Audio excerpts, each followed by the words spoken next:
नमस्कार सभी लोगों को। भाई हम पढ़ रहे थे आधातु, और आधातु में आज हम बात करेंगे ओजोन के बारे में। इसके पहले हमने ऑक्सीजन के बारे में बात किया था, और हम आज ओजोन के बारे में पढ़ेंगे और हम समझेंगे कि ओजोन होता क्या है और उसकी प्रॉपर्टी क्या है और ओजोन परत क्या है। इन सब के बारे में हम बात करेंगे। तो चलिए समझते हैं ओजोन को एक एक करके। तो ध्यान से रखना, सबसे पहले हम समझेंगे ओजोन। ओजोन का सूत्र क्या होता है? O3 होता है।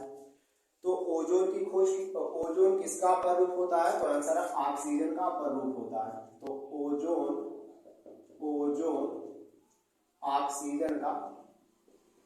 ऑक्सीजन का क्या है? अपर रूप। तो अपर रूप का मतलब क्या होता है? एक से ज्यादा रूप। ऐसे आप कर सकते हो, जैसे एक O2 होता है और उसका एक रूप O3 होता है। तो ऑक्सीजन का एक अपर रूप, जैसे कार्बन का अपर रूप एक हीरा होता है, एक ग्रेफाइट होता है, तो एक फ्लोरीन 60 होता है। इसी प्रकार कार्बन का इसी प्रकार ऑक्सीजन का अपर रूप भी क्या होता है? तो आंसर है ऑक्सीजन होता है। तो ऑक्सीजन जो है, ऑक्सीजन का अपर रूप क्या है? ओजोन है। इस ओजोन की खोज किसने किया था? तो ओजोन की खोज साइंटिस्ट थे वान और मेरू। तो वान और मेरू ने इसको खोज किया था। इसकी खोज कहाँ किया था? उन्होंने वैद्युत विसर्जन नलिका में, ध्यान समझना, वैद्युत विसर्जन नलिका में, नलिका के पास उनको सड़ी हुई मछली जैसी गंध आई। सड़ी हुई मछली जैसी उनको गंध आई, जिसको उन्होंने वान और मेरू ने महसूस किया था। लेकिन ध्यान समझना, ओजोन नाम किसने दिया था? अगर पूछा जाए ओजोन नाम साइनबाइड ने दिया था। किसने दिया था? तो साइनबाइड ने दिया था। अगर पूछा जाए ओजोन का सूत्र O3 किसने दिया था? तो ओजोन का सूत्र O3 सोरेट ने दिया था। किसने दिया था? तो आंसर है सोरेट ने दिया था। तो ओजोन का सूत्र O3 होता है, इसको किसने दिया था? तो इसको सोरेट ने दिया था। फिर से एक बात समझते हैं, ओजोन ऑक्सीजन का एक अपर रूप होता है। ओजोन को किसने महसूस किया था? आंसर है वान और मेरू ने वैद्युत विसर्जन नलिका के बाद उनको सड़ी हुई मछली जैसी गंध आई, और बाद में उसी गैस को साइनबाइड ने क्या कहा? ओजोन कहा। और O3 फार्मूला किसने दिया ओजोन का? आंसर है सोरेट ने दिया था। दूसरी चीज, ये जब ओजोन विचरण कैसे करते हैं? विचरण का मतलब होता है बनाना। ओजोन का निर्माण, एनसीईआरटी को निर्माण नहीं लिखता है, एनसीईआरटी विचरण लिखता है। तो ओजोन कैसे निर्माण करते हैं? तो ध्यान से समझना, ओजोन ऑक्सीजन को हम क्या करते हैं? जब ऑक्सीजन टेम्परेचर पाता है तो ऑक्सीजन कंबाइन होता है, और फाइनली आपका जो है कंबाइन होकर क्या बनाता है? 2O3 बनाता है, यानी कि ओजोन का फॉर्मेशन करता है। और इसके लिए जो एंथैल्पी परिवर्तन होता है, एंथैल्पी परिवर्तन क्या होता है? Delta H. तो एंथैल्पी परिवर्तन डेल्टा एच पॉजिटिव होता है, और कितना होता है? 142 किलो जूल पर मोल होता है। 142 किलो जूल पर मोल होता है। और आप जानते हो, अगर एंथैल्पी परिवर्तन किसी अभिक्रिया के लिए पॉजिटिव है तो अभिक्रिया कौन सी होगी? तो वो ऊष्माशोषी अभिक्रिया होती है। क्या होती है? तो आंसर है ऊष्माशोषी अभिक्रिया कहलाती है, यानी कि वो अभिक्रिया ऊष्मा एब्जॉर्ब कर लेगी। ऊष्माशोषी का मतलब होता है, इसको बोलते हैं एंडोथर्मिक। एंडो माने अंदर ले लेना, या आप कह सकते हो ऊर्जा को सोख लेना, अपने अंदर एब्जॉर्ब कर लेना। तो ओजोन ऑक्सीजन से ओजोन का फॉर्मेशन होना, ये क्या कैसी अभिक्रिया है? तो आंसर है ऊष्माशोषी अभिक्रिया है। और क्योंकि इसके लिए डेल्टा एच क्या होता है? तो आंसर है डेल्टा एच पॉजिटिव होता है। दूसरी चीज, अगर इसके हम आपका जो है गुण कुछ बारे में बात किए, तो आप जानते हो कि समुद्र तल से 25 किलोमीटर ऊंचाई पर, लगभग 25 किलोमीटर ऊंचाई पर आप जाओगे तो एक परत पाई जाती है, जिसको हम बोलते हैं ओजोन की एक सघन लेयर पाई जाती है। मतलब ओजोन बहुत पास यहाँ पाए जाते हैं, तो ओजोन की एक सघन लेयर पाई जाती है, जिसको हम क्या बोलते हैं? ओजोन परत बोलते हैं। क्या कहते हैं? ओजोन परत कहते हैं। और यहाँ जिस मंडल में पाई जाती है उस मंडल को हम क्या बोलते हैं? तो आंसर है उस मंडल को समताप मंडल बोलते हैं। क्या बोलते हैं? समताप मंडल कहा जाता है। तो पूछा जाता है, बताइए ओजोन परत कहाँ पाई जाती है? तो आंसर है ओजोन परत समताप मंडल में पाई जाती है। दूसरी चीज, ये जो ओजोन परत समताप मंडल में पाई जाती है, आपने पढ़ा है कि आज की सबसे बड़ी समस्या है कि जो CFC है, क्लोरोफ्लोरोकार्बन है, CFC11 है, CFC12 है, क्लोरोफ्लोरोकार्बन जो फ्रिज में पाए जाते हैं, ये सभी क्या कर रहे हैं, ये सभी ओजोन परत को कहीं ना कहीं डिस्ट्रॉय कर रहे हैं। अगर ओजोन परत डिस्ट्रॉय होगा तो जो सूर्य से पराबैंगनी किरणें पृथ्वी पे आएंगी, इससे स्किन कैंसर होने का डर रहेगा। और स्किन कैंसर विशेषकर उन लोगों में होगा जो कैसे होंगे, गोरे लोग होंगे। तो गोरे लोगों में स्किन कैंसर होने की ज्यादा संभावना होता है, इसलिए क्योंकि उसमें स्किन में मेलानिन कम मात्रा में पाया जाता है। तो जिनमें स्किन में मेलानिन कम मात्रा में पाया जाता है उनको स्किन कैंसर होने की ज्यादा संभावना होगी अगर पृथ्वी पर क्या आएगी, पराबैंगनी किरणें अल्ट्रावायलेट आएगी अगर ओजोन परत नष्ट होगा।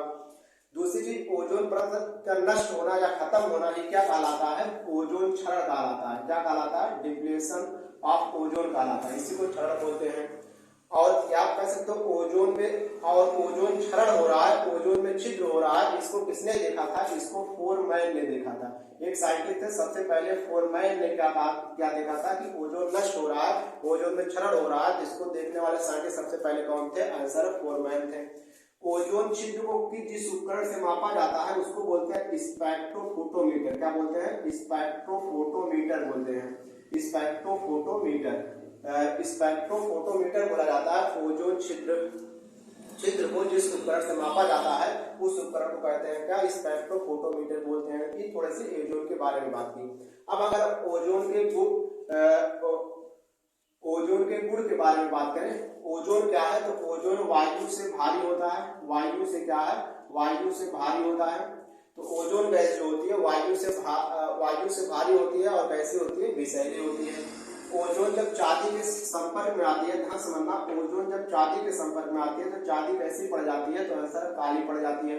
चांदी के संपर्क में ओजोन आने पर ओजोन चांदी से क्रिया कर लेता है और चांदी की जो चमक होती है वो कैसी हो जाती है, तो आंसर काली हो जाती है। दूसरी चीज, ओजोन जब टूटता है तो नवजात ऑक्सीजन देता है। ओजोन जब टूटेगा तो ऑक्सीजन देगा और नवजात ऑक्सीजन देता है। नवजात ऑक्सीजन जो ताजा बना हुआ ऑक्सीजन होता है, तुरंत बना हुआ ऑक्सीजन होता है, उसको हम क्या बोलते हैं, तो आंसर है नवजात ऑक्सीजन बोलते हैं। तो ये नवजात ऑक्सीजन का पाचन करता है, आपको इसको नवजात ऑक्सीजन देता है। और यही जो नवजात ऑक्सीजन होता है कि इसीलिए इसी नवजात ऑक्सीजन कारण किसका काम करता है, प्रबल ऑक्सीकारक का काम करता है। यानी कि प्रबल ऑक्सीकारक का काम दूसरे का क्या करा देगा, ऑक्सीकरण करा देता है और अपना अपचयित हो जाएगा और दूसरे का ऑक्सीकरण करा देगा। इसी नवजात ऑक्सीजन कारण किसका काम करता है, तो आंसर ऑक्सीकरण कारक, कारक का काम करता है, ऑक्सीकारक का काम करता है। जैसे लेड सल्फाइड जब ओजोन से रिएक्शन करता है तो क्या बनाता है, तो लेड सल्फेट PbSO4 बनाता है और क्या निकालता है, ऑक्सीजन गैस रिलीज करता है। तो ओजोन लेड सल्फाइड को किसमें ऑक्सीकृत कर देता है, आंसर है लेड सल्फेट में ऑक्सीकृत कर देता है। दूसरी चीज, अगर ओजोन एक्वस आयोडीन से क्रिया करता है, जलीय आयोडीन से ओजोन क्रिया करता है तो इसको किसमें ऑक्सीकृत कर देता है, तो इसको हाइड्रोक्सी आयन और I2 में ऑक्सीकृत कर देता है, यानी कि I2 देता है, आयोडीन देता है। तो ये थे ओजोन के ऑक्सीकारक गुण। तो ओजोन ऑक्सीकारक की बात ही काम करता है। लेड सल्फाइड को किसमें बदलता है, लेड सल्फेट बदलता है। आयोडीन अगर एक्वस है तो उसको किसमें कन्वर्ट कर देता है, तो आंसर I2 में कन्वर्ट कर देता है, इसको आयोडीन में कन्वर्ट कर देता है या कैसे तो बदल देता है। इसके बाद हम बात करेंगे ओजोन के उपयोग। क्या, ओजोन के उपयोग, तो ओजोन का उपयोग क्या है, तो ओजोन का उपयोग, यूज ऑफ ओजोन। ओजोन का उपयोग क्या है, विरंजक के रूप में होता है। मतलब किसी चीज का कलर उड़वाना हो तो वहां पर ओजोन यूज होता है। विरंजक मतलब किसी चीज का कलर गायब कर देना, किसी चीज का रंग गायब कर देना, ये क्या है, विरंजक गुण कहलाता है। तो आप कह सकते हो ये विरंजक के रूप में काम करता है। दूसरा क्या है इसका है, कीटाणुनाशक के रूप में काम करता है। किसकी बात काम करता है, कीटाणुनाशक के रूप में काम करता है। तो कीटाणुनाशक के रूप में काम करता है ओजोन। और तीसरा क्या है, जल को शुद्ध करने में, जल और वायु को शुद्ध करने में इसका यूज होता है। और चौथा क्या है, चौथा खाद्य पदार्थों के परिरक्षण में, खाद्य पदार्थों के परिरक्षण में भी इसका यूज किया जाता है। खाद्य पदार्थों के परिरक्षण का मतलब ये होता है कि खाद्य पदार्थों को ज्यादा समय तक बचा के रखना है, तो ओजोन के संपर्क में रखने पर खाद्य पदार्थ जो होते हैं वो ज्यादा समय तक क्या होते हैं, सेव रहते हैं, बचे रहते हैं। तो आप कह सकते हो कि ओजोन जो होता है वो खाद्य पदार्थों के परिरक्षण में भी क्या किया जाता है, यूज किया जाता है। तो ये था ओजोन के बारे में जो हमने बात किया। तो हमने ऑक्सीजन आधातु के बारे में बात कर रहे थे, तो ऑक्सीजन में जितनी बातें थी उन सब बातों को हमने समझा और पढ़ा, और हमारे में आज हम ऑक्सीजन बच रहा था जिसके बारे में आज हमने बात कर लिया है।